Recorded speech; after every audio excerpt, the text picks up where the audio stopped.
आत्ता आम्ही हा जो दगड दिसतोय मोठा, हा दगड आता या लिंबाच्या झाडापासून, हे बघा हे लिंबाचं झाड आहे, या झाडापासून या इथं जी आपण पाणी आडवा पाणी जिरवा करतोय, या इथं आणणार आहोत. या इथं भगत पाटलाचं जे पाय आहे तिथं लावणार आहोत. बघा अरे बाप, हे जरा आज या वयामध्ये सेवा करण्याची प्रेरणा खरं म्हणजे माताजीच्या आशीर्वादानंच होतं. एवढं दगड हा उचलणं हे करणं फार जिकिरीचं काम आहे. तरीही बघा हे मेंबर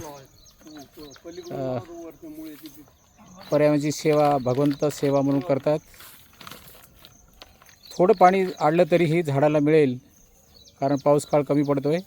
म्हणून आता हा विचार आला.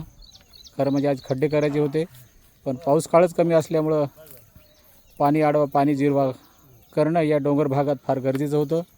म्हणून हे आता करतो आहे. आता हा दगड, हे दगड आहेत बघा, हे आणतो आहे आणि सहज होऊ राहिले. चला सेवा करूया.